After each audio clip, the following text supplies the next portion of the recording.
सियाराम मित्रों, आज हम चर्चा करेंगे लव जिहाद के संदर्भ में।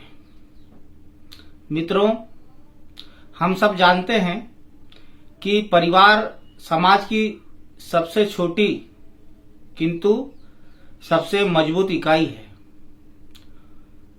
लेकिन यदि परिवार पे चोट लगती है तो पूरा समाज प्रभावित होता है। हाल के कुछ वर्षों में अनेक ऐसी घटनाएं सामने आ रही हैं जहां पे योजनाबद्ध तरीके से पूरी योजना बनाकर धर्म परिवर्तन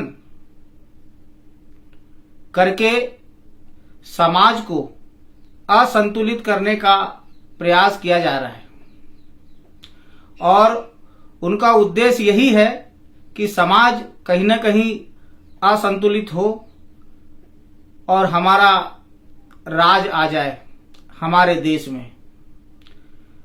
इसी के चलते वे लोग आजकल की नवयुवक युवतियों को बड़े बड़े प्रलोभन देखे, लोभ देखे, अपनी ओर आकर्षित करते हैं और अपने जाल में फंसाकर धर्म परिवर्तन करवा देते हैं, जिससे कि उनकी जो गंदी सोच है, गंदी नीति है, वह कामयाब हो जाए।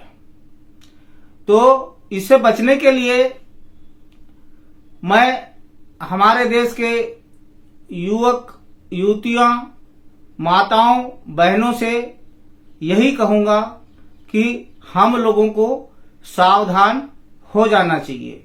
अगर हम सावधान नहीं होंगे तो ये लोग अपने खराब कृत्य के लिए अपनी जो मानसिकता है, जो गलत मानसिकता है, हमारे देश को बर्बाद करने की, हमारे देश को विभाजित करने की जो मानसिकता है इन जिहादियों की, उससे हम लोगों को सतर्क रहने की आवश्यकता है, सावधान रहने की आवश्यकता है।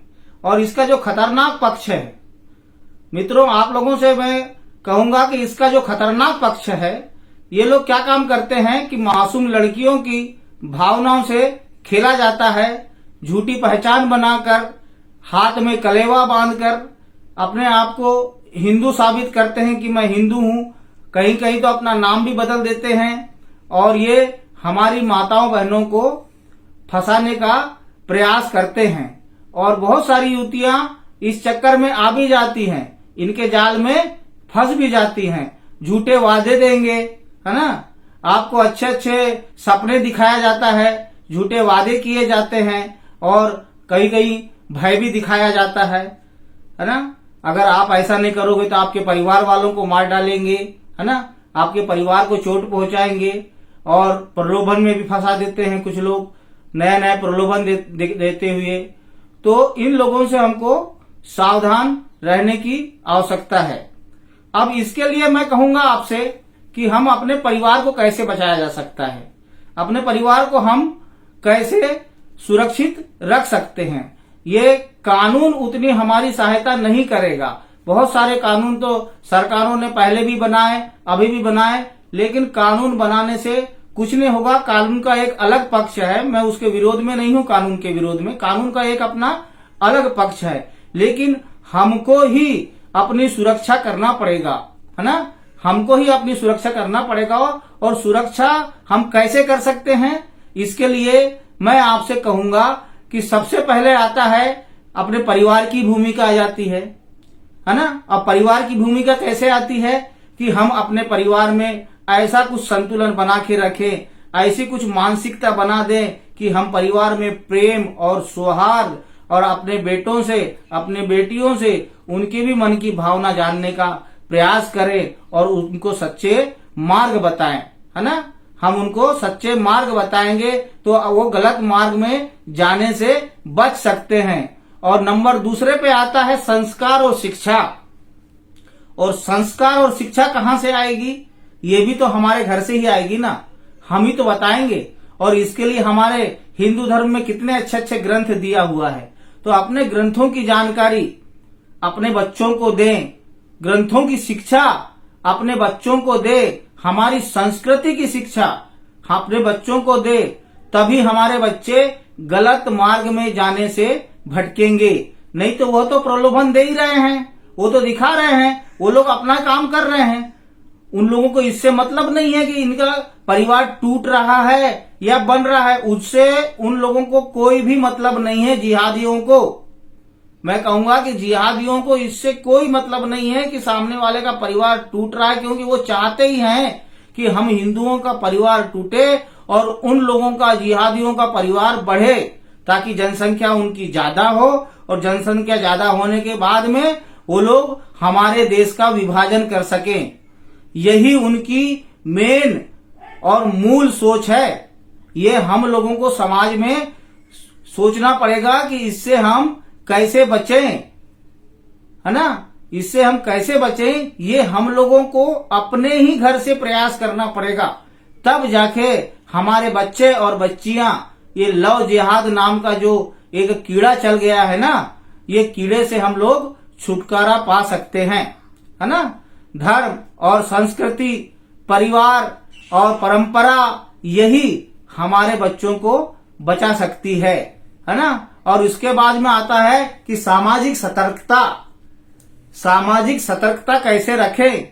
अब पड़ोस में कुछ होता है तो हम लोग मुंह दबा के बैठ जाते हैं कि पड़ोस में हो रहा है, उनके यहाँ हो रहा है, हमको क्या करना है। उनकी बच्ची के साथ हो रहा है, वो हमको क्या करना है। उनके बेटे के साथ हो रहा है, पड़ोसी के बेटे के साथ, उनको क्या करना है हमको।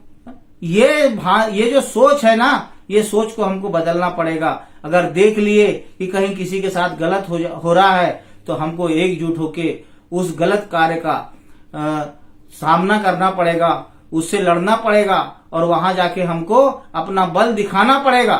कहीं ना कहीं तो बल की भी आवश्यकता होती है ना, इसलिए हमको बल भी दिखाना पड़ेगा कि किसी भी रूप से हमारी हिंदू बहनें, हमारे हिंदू भाई किसी परेशानी में हैं तो उसको हम सहायता करें, उसकी हम मदद करें। ये हमको करना पड़ेगा, तभी हमारी बच्चियां, हमारे बच्चे जो हैं वो सुरक्षित रहेंगे। नहीं तो वो लोग तो अपना जाल बिछाए रहे हैं और वो अपने कार्य में कहीं ना कहीं सफलता भी पा रहे हैं। आप देख रहे हो ना, इतना धर्म परिवर्तन हो रहा है कि जिसकी हद नहीं। और वही है कि प्रलोभन दे रहे हैं, लोभ दे रहे हैं, भय दिखा रहे हैं, और इसी के कारण से हमारा समाज कहीं ना कहीं टूटने के मार्ग में चल गया है। इसलिए आप लोगों से मेरा करबद्ध निवेदन है कि ये जो सूत्र मैंने बताया, इन सूत्र का हम लोग अनुसरण करें, आप करें, मैं भी करूं, और लोगों को भी करने के लिए प्रेरित करें। तो हमारे बच्चे जो हैं वो सुरक्षित रहेंगे, और हमारी संस्कृति जो है, हमारी परंपरा जो है, यह भी सुरक्षित रहेगी। इसी के साथ ही मैं अपनी वाणी को विराम देता हूं। आप मेरे इस चैनल को शेयर कीजिए, सब्सक्राइब कीजिए, लाइक कीजिए और कमेंट कीजिए। जय सिया राम, सादर प्रणाम।